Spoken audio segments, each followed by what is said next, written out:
Good morning, everybody. January the 11th, Monday Morning Briefing, episode 17. I hope everybody had a great weekend. It was kind of an uneventful weekend for us for the most part. We had a pretty good storm come through, winter storm. I don't know what they exactly called it, but it was a big swath of winter weather that came down pretty far south. In fact, many of our friends and stuff up there around Waco and College Station, Wheelock, where we were, and I think even Houston and stuff like that, and out towards New Braunfels, they ended up having quite a bit of snow. And those areas, we don't get a lot of snow usually. Every once in a while we will, but it's very rare for us to get that kind of snowfall. I know you guys that live up north, in Montana and all other places, and Wyoming and stuff, y'all get a lot of snow. It's not a big deal. You've got snow quite a bit during the year. But for us down here in Texas, it's usually kind of an oddball thing for us to get snow. So we have cool things that happen, like school late openings, where the kids won't go to school until later in the morning, or even school closure sometimes if it's bad enough, like around Dallas and stuff. I know they'll do that. In Dallas, usually they'll get some snow. It's not uncommon for them to get snow. But around Waco, where Maker's Leather Supply is, it's and then there in Wheelock and College Station, it snowed I think 2 years ago in College Station, but it was nothing like what we got this time. I mean, I've got some really cool pictures. I'm going to show you those here in just a second. It's really neat. So all yesterday we were having a lot of fun. We were stuck in the house. About all we got was rain and sleet. We didn't get any of the snowfall. At one point I think there was a few little flurries floating around, but I'm from the coast, so I don't know what I'm looking at. But it was a nasty day here yesterday on Sunday. We pretty much stayed in the house all day, watched John Wayne movies, hung out, tried to stay warm, got everything up in the barns and everything blanketed and everything. So it was just a nasty day. I didn't even come to the shop. I wanted to at one point, but I didn't really see a need in coming in and leaving them to deal with that kind of stuff. So, but we stayed warm, we stayed dry, but the place is just nasty and soppy. I think we ended up getting almost 2 inches of rain, 1.75 inches, something like that, and a lot of sleet. At one point it was sleeting pretty good. But like I said, for us, it's just kind of a novel deal. If Texas gets snow, a lot of times, we get lots of, everybody was posting their pictures and places that you never thought you'd see snow on top of. I mean, people's houses looked extra beautiful, and ranch pens and barns and stuff like that with snow caps on them. It was really, really a neat deal. And so I'm going to show you a few of those pictures now, and just kind of let you see. I put calls out to some of my friends and stuff like that we know in that area, and they sent us pictures. And so we're going to roll through those right now, and I'm going to just kind of show you kind of what the snow looked like. It's special to us. If you see snow all the time, it's not that big a deal. That's cool, but it's a pretty neat deal for us. So we were glad to see it.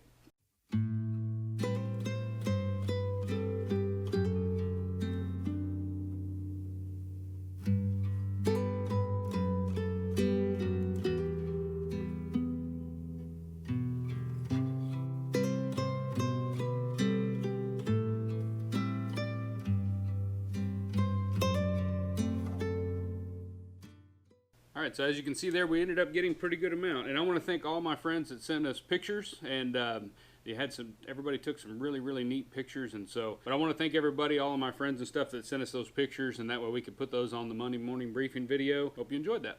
Outside of that, we're just getting this week going.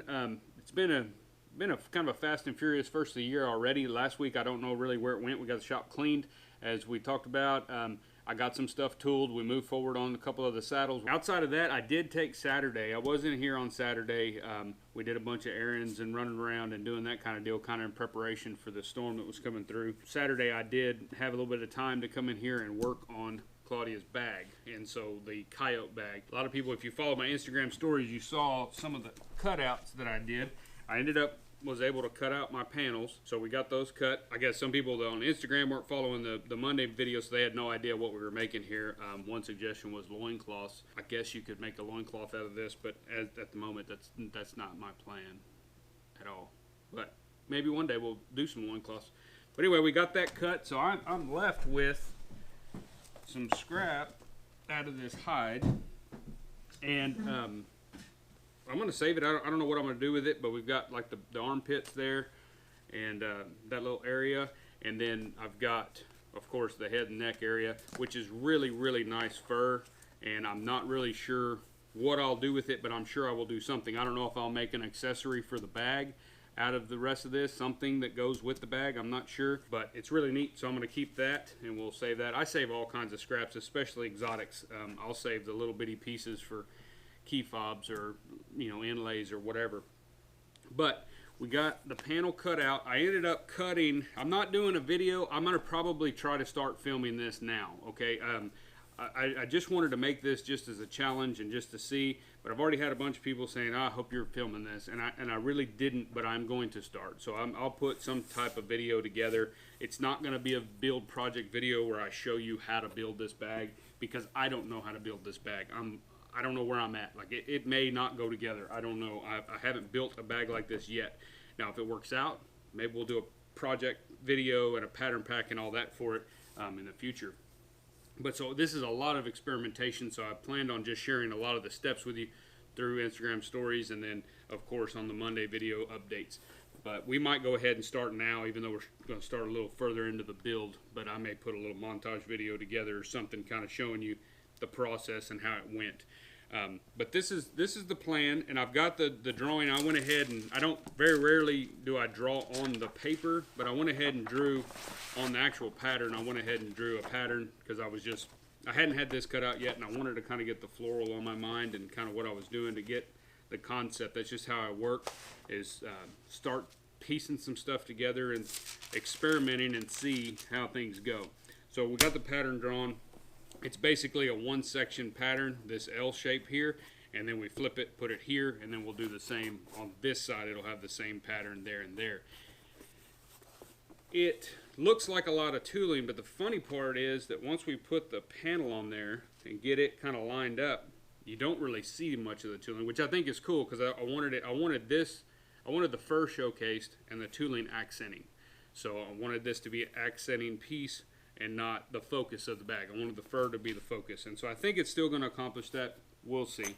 If you're a bag maker out there, you might be looking at this going, what in the heck is that guy? Stick to saddles, bro. Stay in your lane. But that's what I'm doing. That's kind of what I'm coming up with. Also, I was going to inlay it, and I'm going to show you a mistake. Something that I noticed and that I ended up changing a little bit of direction on. So burned a big piece of leather. It's not burned. We'll cut knife scabbards out of it or something. But I cut the first one out. Okay, it's 9/10 is what I wanted to use for the body, because I want the bag to have some stability. I don't want it to be real floppy and mushy, and it may be too heavy. This may be too heavy. I actually, in my mind, I think 6/7 would be better, and then put a liner in it, because I'm still going to attempt to line this, so we'll see how it goes. But I cut out where the panel was going to go to do an inlay, so my intentions was to do that, have it go up underneath, and then sew around here, and that would sew the inlay in. The problem is I've got to line it with something heavier. In my mind I do, because I've got this hole up on top, and there's going to be a zipper panel that closes the bag that will sit. It'll look like this, and this, I don't know what this will be. It'll probably be 2 pieces of 3/4 or something, and my zipper will go inside this slot, and this will sew in here, and it will tie the top of the bag together. So with that, this to me was going to be too thin. The leather on this fur is not very thick. It's like any other kind of hair-on thing that you might mess with. The leather's just not. It's dang sure not 9/10. So I changed directions, and on the other side I tried something, and I thought when I was putting this on there, I thought, you know, that hair is so long, you can see where the leather stops and the hair hangs over. A man by the name, well, I won't mention his name because I don't know if he wants his name on our YouTube video, but he's a good friend of mine, wrote me some poetry, really nice guy, you know who you are. But he gave me a quick tip on the phone the other day. He had called asking a couple questions about something. We got talking about this bag, and he gave me a tip that was very helpful, because I wouldn't have thought about it. But you don't want to just take scissors and start cutting these panels out, because you'll cut all this fur and you'll cut the hair. So what I did was, of course, I traced my pattern, and then I took a sharp razor blade and I cut that out, being careful not to go all the way through the hair, because on this side right here I had actually cut in with a knife, and I kind of did it on the bench like that, and when I did, you can see how the hair has been cut, versus this side here the hair looks natural. It's its original length, and especially on this side you can see how far over it hangs. So if you were to cut that out with a blade, you're going to cut all that hair, and you're going to get a flat top effect. It's like you do your hair, you know. I mean, it would be just blunt. And so I'm so glad he called that day. And thank you again for calling and giving me that little bit of advice, because that probably would have botched the whole project, because I would not have been happy with the hair being block cut like that.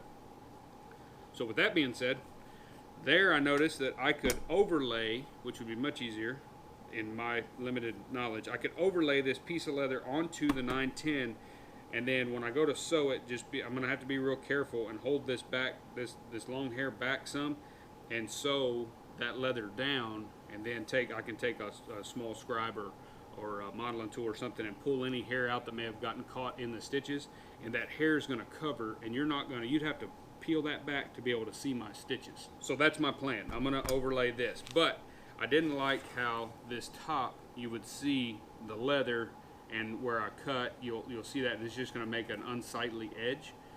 So there, in my infinite wisdom, decided, and it may be a stupid idea, we'll find out as we get further along in here, but I cut this long slot here. This one's too wide, but I cut it just trying it out, and then I will run that fur top down through that slot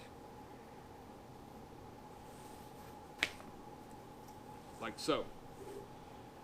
My idea there is that then I can just pin it or tack it or whatever. I'll probably tack it with some nails or something, because you can't really glue that fur down, but I'll hold that in place, and I can run a stitch line just on the inside here to sew this fur from coming out. Okay, so it's all sewn together. Then I can take an edger or a blade and trim off against my stitches, take that piece out. Then when this panel comes in, I won't have to fight hair along this edge. It's going to be way down in there, you won't see it. And then definitely with the liner in there, you won't see all that. Then I don't have the whole situation that I had on this side where this is open. So then when I sew the zipper piece in, it's sewing to a substantial piece of leather.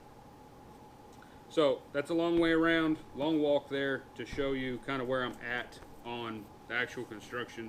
That's the plan right there, and I think it gives it a cool look how that fur just kind of comes out of the top of that inlay hole there.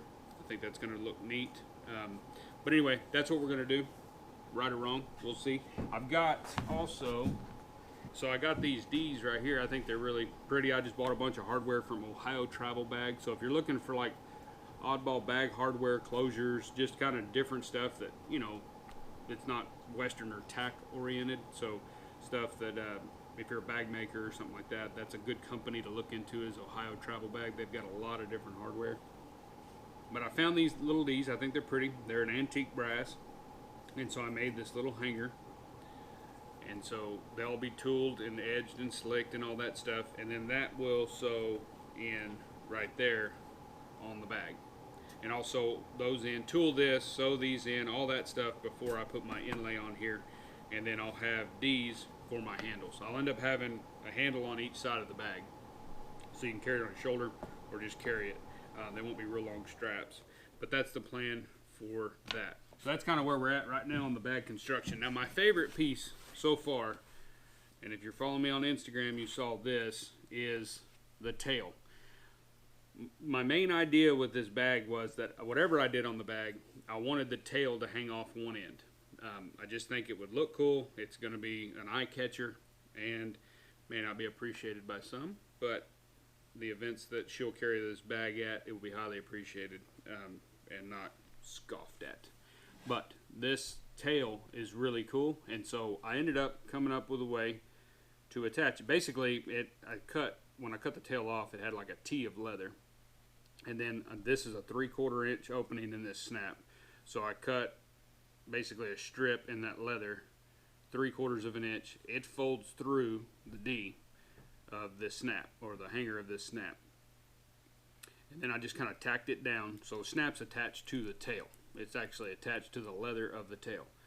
And then I made this little piece of leather that also goes over the snap.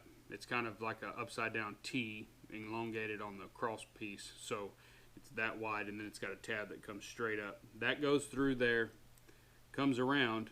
Before I brought this around and sewed it, I just baseball stitched the back side of that. Before I did that, I punched a hole through the leather of the tail, and speed riveted all that together. I just used a little cheap speed rivet. I figured that was plenty. It's going to be inside there. And so all three pieces are all riveted together, and then this folded down, came together in the back, trimmed it nice, and then baseball stitched that.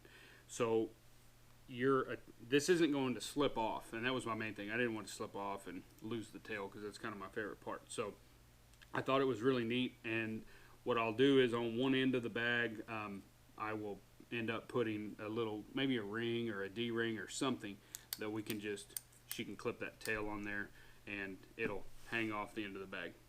And I think it's going to be cool. It's just going to be eye-catchy. I think it's different. I think it's going to be pretty. And so, but that is probably one of my most favorite pieces that I've made to date. I don't know why. It's just a stupid little piece of leather on a coyote tail, but I just really like it. I think it looks cool, and so it's kind of a neat little piece. You could also use it as a keychain. I guess if we had like a gas station where we had a bathroom outside, we could put the bathroom key on this, but then somebody'd probably steal it for sure. But anyway, so that's that. Let me get some coffee. Okay, a few updates. First, I checked the tracking on the clicker and the power splitter today, and it's showing that it's going to be delivered today, estimated delivery today.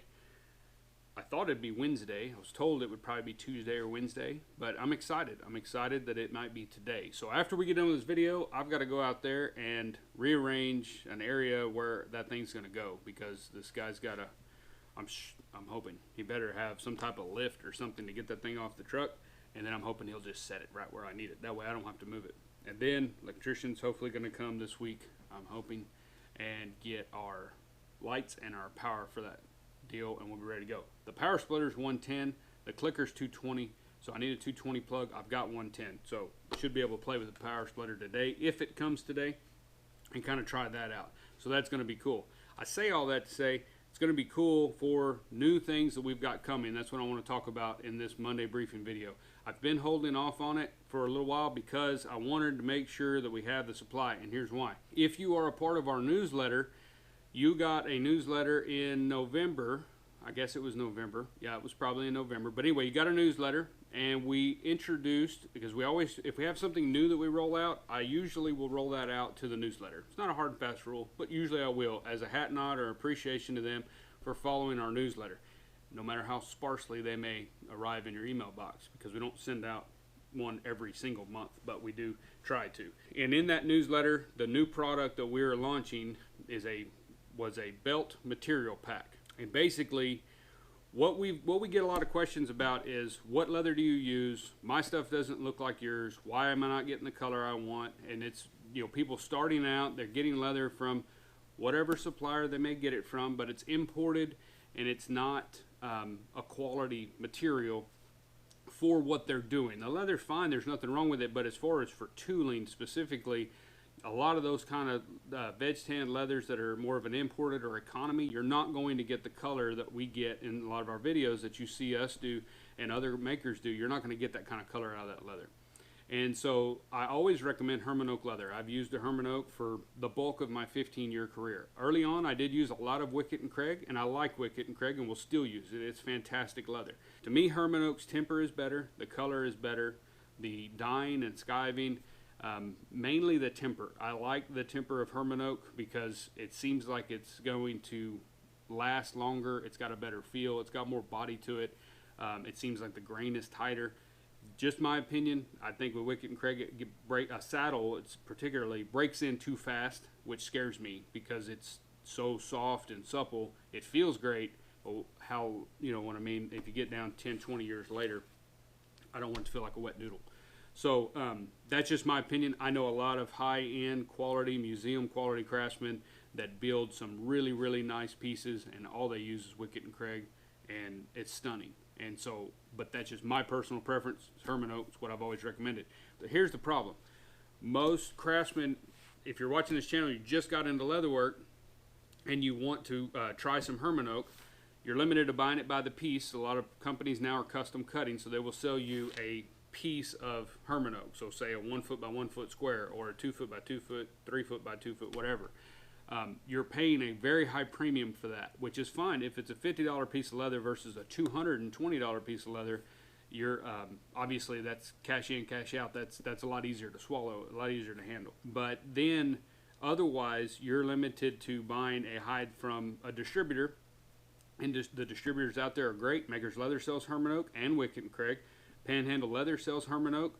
I don't think they sell Wickett and Craig, but they sell Herman Oak. I got Herman Oak from them for building our saddles for years and years until we got back with a tannery a couple of years ago. Springfield sells it. A lot of companies sell Herman Oak leather, and you can buy it from them. You're going to pay around $200 to $230 a side for Herman Oak, and sometimes that budget-wise is out of the realm if you want to build one belt. Because if you want to build one belt, you buy one side, you build that one belt, but you've spent $230 and you've got all this leather left. Now that's great because you can use it, but some people just can't do that, and I understand that absolutely. And we've sold here and there to people if they've come in or whatever and want a little belt blank or something, you know, in the past, local guys or whatever. My goal is to get new craftsmen onto Herman Oak as fast as possible because you're going to notice a better example of your work when you start with a foundation or a material that's of quality. If you're starting out with an economy leather or an import leather, you're fighting the leather and you don't know you're fighting the leather because you're just starting out. If you'll start with something like a Herman Oak, you're going to be a lot better off. You're going to notice the things in our videos that we talk about when it comes to burnishing or dyeing or skiving or forming. All of those things are going to work much better with a quality product from the beginning. And so with that being the number one question that we get, you know, people wanting to know where do you get your leather, how do I get Herman Oak, this and that. If you go to the tannery, you got to buy 10 sides. That's what I do, but you're talking $2,500, whatever it comes out to, with shipping and everything. That's a big investment, so most guys aren't going to do that. I know saddle makers that don't do that.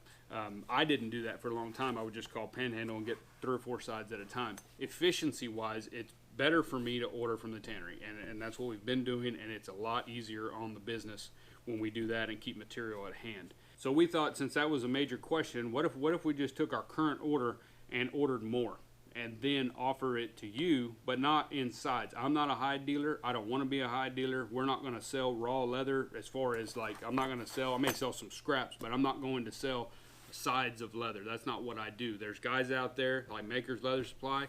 That's their business. That's what they do. They're good at it. And so we're going to leave that up to them. What I thought was if I ordered extra leather and we made a premium or an upgrade to our pattern pack. So if we have a project and you want to build that project, but you have a shop full of leather and everything else, you just need the patterns. You can purchase the patterns just like we've always done. But if you're a new craftsman or a smaller craftsman and you want to build a certain project, you don't keep that kind of leather in your store or in your shop, then you can upgrade to a material pack, which would include all of the material pre-cut for you for that. And that way, we kind of teased it out earlier in the fall where we had posted 4 different of our wristlet purses. I cut out 4 different wristlet purse material packs just to see if anybody would be interested in it. I did 2 of them in ostrich because I had extra ostrich, and I did 2 of them in chap leather, 2 different colors of chap leather. And I think my thought process was if they sell, they sell. If they don't, I'll make them and put them on the floor for Christmas. All 4 of those sold that day, and all 4 of those customers that bought those material packs built those purses and sent us pictures of them, and they turned out great. And it came with everything. So it had the hardware, the zipper, the veg tan leather for the tool parts, and the parts for the bag. So it had everything that you need already cut out in that box when you got it, and it was high quality material. It was Herman Oak leather. Of course, the ostrich was high quality ostrich, and then the chap leather was a nice quality glove tan chap leather for that bag. So then we thought, okay, obviously there's a need for that. What if we went ahead and started doing that with other projects that we do? First, we said, okay, well, we're going to get a clicker and we're going to get a power splitter for that reason. But what can we do now? And so we ordered extra leather because we're already getting leather from the tannery. So we just added to that. So we get that leather coming from the tannery for belts and stuff. And we started out with belt material packs. That's what went out in the newsletter, was a belt material pack. There's nobody selling a belt body and belt liner together, both out of Herman Oak, ready to go. And so that's the first one I tried. So we cut out an 1.5 inch piece of, well, let me show you. I've got one here. The reason we started with this pack was because it's the easiest for me to cut without a clicker. We've got other ideas that we'll talk about in a minute, but I can strip belts up very quickly, and so we started with that. This belt material pack is going to come with a 3/4 piece of Herman Oak liner. So it is 1.75 inches by 60 inches long. This is the liner. This is the inside of the belt. So it's cut wider than the belt. The belt body is going to be 1.5" or 1.5" belt. So this will leave you a little feather on the outside like I always recommend, and then you trim that off after you sew it together, buck stitch it, whatever you're going to do. But this is the exact same material that I use in my belts. It's a 3/4 ounce Herman Oak veg tan, and then you'll also get the 9/10 ounce body. Again, it's 1.5" by 60 inches long.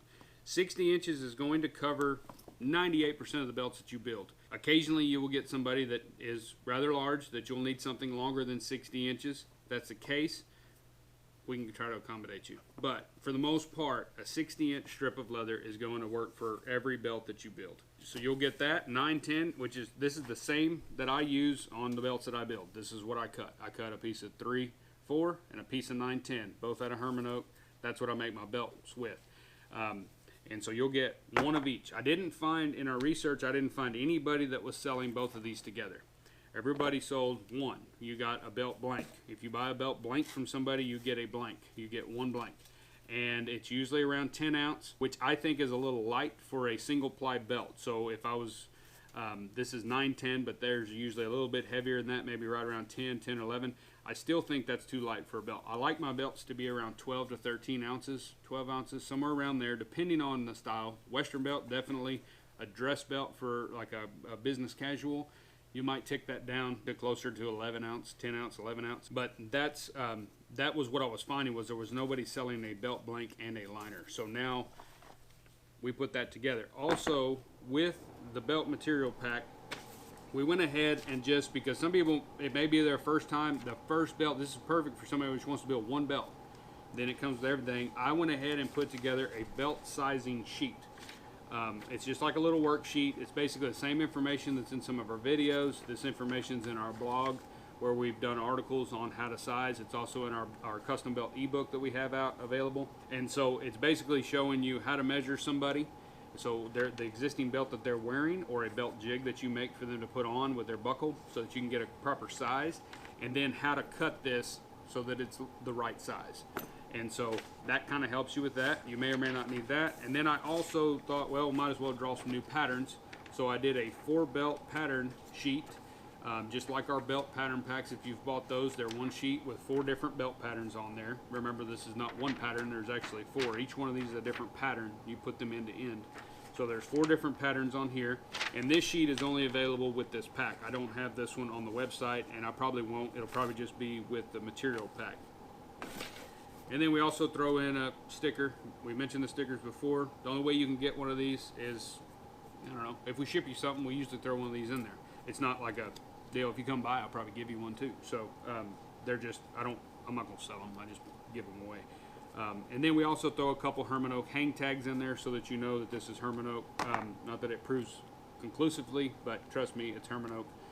And then you throw these in there, and then you can also let your customer know when you build the belt or whatever that that the leather is the best quality available, which is Herman Oak. And so this is our belt material pack. This is what we are now venturing off into. So we launched it out to the newsletter first, and when we did that, I had 50 of these cut. So we had 50 of these cut in a basket, ready to package, and I sent it out to the newsletter, and I thought, if they sell, they sell. If they don't, I make belts every day. I can use the leather. So it's kind of a, you know, works if it don't, works if it does kind of deal for me, because I'll use the leather. So, and we're already ordering leather, so it's not out of our way to do that, so it kind of seemed like a no-brainer. So we launched out to the newsletter. By that afternoon at about 3 o'clock, we sold out of all of those, and we still had people calling. We stopped orders on those. We didn't take any more. I ended up upping the amount of leather that we had coming from Herman Oak. Through the Christmas season or whatever, things kind of slowed down, and so we were kind of late getting those shipments. I wanted to go ahead and launch it publicly before Christmas, but then we got too close to Christmas, and with shipping and everything, I didn't think it was going to help you if you had a belt you needed to get done right away. Now they are on the website. So I have, through the newsletter, they were not on the website. People had to call and just order one if they wanted one. They are on the website now. I'll put a link down in the description of this video so that you can click that link and go and see these. That page, we will continue to add more material packs as we go along. This material pack is $45, and it comes with, like I said, all of this that you see here, the liner and the body. all Herman oak, plus a pattern sheet, plus the worksheet. I feel like that's a good deal, because the thing you got to remember, if you want to build, if you're new and you don't have any leather in your shop and you want to build a lined belt, these are for lined belts, not single ply. If you want to build a lined belt, you've got to buy 2 sides of leather, one at 3/4, one at 9/10. If you're going to build them the way I build them, unless you have a power splitter or some type of way of thinning down another strip of leather. And if you do that, if you buy 2 sides of Herman oak and 2 different weights, that's going to be around $400 or better. And so that's a lot of an investment to build one belt. And so I think this is a good way to kind of get around that. Get Herman oak into your hands, onto your bench, so that you can actually tool a piece of Herman oak and see the difference. Because I think once you see the difference, you won't be able to tool just a run-of-the-mill belt blank in an economy leather or an import leather again. So that's the game plan. Going forward, this is not the only belt material. What I want to do, I want to continue to take our projects that we've done on YouTube, so the wristlet purse, the clutch wallet, our bifold wallet, our flip wallet, our knife scabbards, all of those different projects that we've done videos for, we'll continue to offer the digital tooling patterns, or pattern packs for those. If that's all you need, you've got leather in your shop, that's all you need, those will still be offered. But then we also want to offer the premium material packs, which will come with a pattern pack, plus all the leather to build that. So we have the dies for the knife scabbard already. We're starting to have dies made for the bifolds and the clutch and the wristlet purse and all those other items. It'll take some time, but we'll get all those dies made as well. But like the knife scabbard die or knife sheath die, that pack may look like 3 or 4 or whatever clicked out pieces of Herman oak leather in there. That pattern's already clicked out. All you've got to do is put the tooling pattern on there, fold it over, make the thing, you're good to go. And so that's kind of what we want to do, is get to where we offer our projects made into material packs for those that want to build those projects, but not have to buy a piece of oil tan, a piece of Herman oak, a piece of 2-3, all these different weights and all these different things. Because until you get going and you get a lot of excess leather in your shop like we've got, it can be hard to just jump up and go build a project because you don't have the material. And so that's what we're trying to do. So those are the material packs. That's what's coming. That's what we're working on for this year. We're just trying to help you build our projects, get into leatherwork with the least amount of friction as possible, and I think this is a good way to do it. And like I said, a person could watch one of our videos, say that's a really neat project, I'm going to build that, go into their workshop and just build it off the video without getting the pattern pack, without getting the material pack, and that's all great. That information is free. That's why we put it out there. But as far as if you want our tooling patterns, or if you want to just buy the material already ready to go, then we'll have that available for you if you want to do that. So I think it's going to be really cool. I'm really excited about it, but that's why we ordered we've been needing to get a clicker in here for years just for a lot of the stuff. I'm working on these saddles, and there's a lot of parts that I can't wait for the dies to be made for, like the riggings and horn parts and stuff, because it's just so time consuming to cut those out. Spur straps, we get a lot of calls for people wanting me to do videos on spur straps. I haven't. There's a few spur strap patterns on our website, but I haven't done any videos. Number one reason is I hate cutting spur straps out. It is one of my worst things to do in the saddle shop, is to cut out spur straps. And when we had the store before, years ago, we would always try to keep 10 or 12 pair on the wall or in the counter or whatever. And I hated making those things because they're just tedious to cut out. I don't enjoy it. It's not fun. And so now we have dies made. We can click them out. Once they're cut, they're fun to make. They go together quick. You can make a lot of money on spur straps. So those will be some items that we will start doing some project videos on, is some different styles of spur straps. I've got tons of spur strap patterns that I can have dies made for and go from there. So, but anyway, if you're interested in that, like I said, there's a link in the description. Click that. You can go there. The only material pack available right now is this belt pack, and it's for a lined belt. Now, we may also offer a single ply belt blank pack, so to speak. But it'll basically just be one of these, but it'll be in the weight that I think is the best for a single ply belt. Because I just think, I've seen people make belts with just 9/10. I think it's too light. That's just my opinion. And if you've done it, don't worry about it. It just means the belt's just going to kind of get wonky a little quicker. There's really nothing. This is split down. So this leather, they run through a big splitting machine, and it's split down. And when you split that down, you take some of the integrity or the strength of the leather. So it's going to stretch more. It's going to bend more. It's going to get that V in the back. So I just don't recommend it. If you're just starting out, you're making belts, you're having fun, that's the main thing. Don't worry about it. But as you move forward and go, I think you need to line with a liner so that it's, even if it's chapped leather, even if you just want to just use chapped leather, that's fine, but something to stabilize that leather so that it doesn't stretch. But if you're going to do a single ply belt, I'd much rather see like a 10 to 12 ounce piece of leather, somewhere around there, that's got some more body to it and that has not been split down, preferably, which you can get that. You can get them that way. They're you know, thinner hides, and so we may try to do some of that. But it's going to be fun. We're going to move forward, like I said, and we'll start adding, and we'll let you know on Monday videos or whatever, or maybe on the videos as we create them. We'll go ahead and have dies made for them and do the projects and stuff. But that's enough of that. Let's get some coffee. I'm going to show you what I did on these saddles this week. All right, so here's our ranch saddle, and we got the skirts on there. I actually used the exact pattern when I made Claudia's saddle, my wife's saddle. I actually patterned her skirt. So once I got the skirt fit and everything else, I re-wet it, flattened it back out, and traced the pattern off. I very rarely do that, but my goal this year is to, and it is every year, but this year I really want to try to pattern my saddles up so that I don't have to do so much fitting. There's always a certain amount of fitting, and I think that's important, but I want to try to have stuff dialed in a little bit better where I'm not wasting a bunch of time trying to get things to fit and that sort of deal. I know a lot of guys that'll tool this before they ever go on the first time, and I'm always just too nervous. Like on this skirt, I'm gonna trim off about a ½ inch right there. It's a little bit long, so we'll trim some of that off. I may straighten up the bottom depending on how it dried out. We'll straight edge that and kind of look and see. I'm always trimming and changing and trying to make them fit a little bit better, so it's hard for me to do that. But I would like to get our patterns just a little bit closer to where it's a little more efficient when I do go to build a saddle.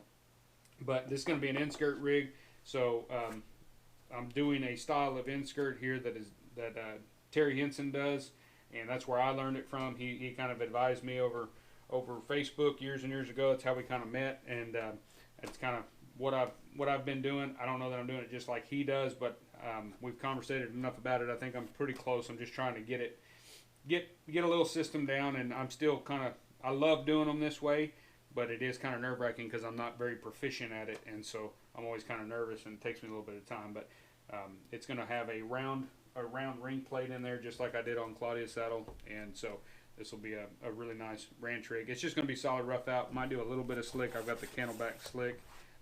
Might add a little slick here and there on there, but that's that one. And then our roper saddle here, we did a lot of preparation work last week on it. I got fenders cut and a bunch of parts cut for it. Camelback, swell cover, binder, a bunch of the smaller parts, fenders, stirrup leathers, that kind of thing. And then I also got the riggings cut out and got them put together. And so now I just got to do my rivets and my sewing. I sew all my riggings. I want them sewn together as one solid unit when we do a full rigging. And so those will be sewn, and then we'll mount them on. So that'll be our flank rig there, and then our front rig here, and it'll be shaped and everything up the swell, and it'll go on, and we'll hang the riggings. Once the riggings are hung and screwed in and all that stuff, then we'll go ahead and put our swell cover on and our cantle cover on, and then get our skirts blocked in, and it'll start moving forward really quickly. It'll catch up to this saddle over here in no time. This saddle jumped ahead because it's an inskirt rig, so I didn't have to build rigging for it here. And with this one's going to be tooled some. I think we're doing somewhat of a half breed, and we're doing the gentleman's logo in there, his ranch logo and stuff, and it's going to be a really cool little saddle. I think it's going to be kind of eye-catchy. And my buddy Scott Summerlot is doing some conchos and stuff, I believe, for it, and so that's always a fun project to kind of coordinate with him and get something of his on our saddles. We absolutely love that all the time, so it'll be cool as we move forward on that one. That's about all I got for you today. Lost Trade Podcast. The podcast didn't get out this weekend, but I have a feeling it will be today or tomorrow. It should be pretty quick. I thought that was my clicker pulling up. I've got a window back here. It's all 18-wheeler. I got excited. I thought it might be my clicker. It wasn't. Cisco truck delivering food to the barbecue joint. It's going to be a long day. I'm like a kid in a candy store waiting on these machines to get here. Probably won't be today anyway. I just need to tell myself that, and that way I'll chill out, get to work, not worry about it. But yeah, podcast did not come out this weekend, but he's almost done editing it, and when we get off here, I got to go do a little intro for it. But I'll give you a hint. It's going to be a tree maker. He may or may not build saddles too, but it's going to be a good episode. It was another long one. I think we were on the phone, or I think we were in the interview for almost 3 hours, but it was a good conversation. It was a lot of fun. We've also reached out to a lot of craftsmen, and we're scheduling everybody up.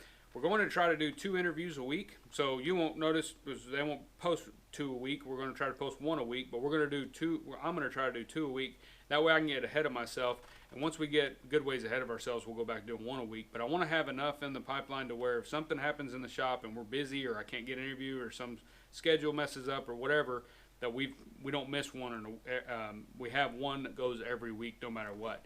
And so we will try to get a lot more consistent. I know some people have been texting and burning my phone up like, where's the podcast, dude? It's been like 2 or 3 weeks. Christmas, that's all I can say. And laziness, a little bit of laziness. But anyway, we're back on it. Hopefully today, maybe tomorrow, I don't know. It may be out by the time you see this video, but it's not far from it. It's about wrapped up, and so that'll be good. So if you haven't checked that out, Lost Trade Podcast, check it out on Apple and Spotify. Other than that, I'm going to get to work. We got to move a bunch of stuff around in that warehouse and get everything kind of ready to go in case the machines come today. I'm imagining they'll probably come tomorrow, but they're showing that it might be today. So we'll kind of go from there. But I hope y'all have a great week. Be sure and subscribe to this channel if you haven't already. And if you're interested in those material packs, links down in the bottom of the description. While you're there, check out some other stuff that we got going on the website. We've got a lot of blog articles. We've got a lot of other resources and things on there, and a lot more to come in 2021. Thank y'all again. Let's get this new year going right. And I hope everybody's staying safe and healthy. We'll see y'all next week in the Monday morning briefing.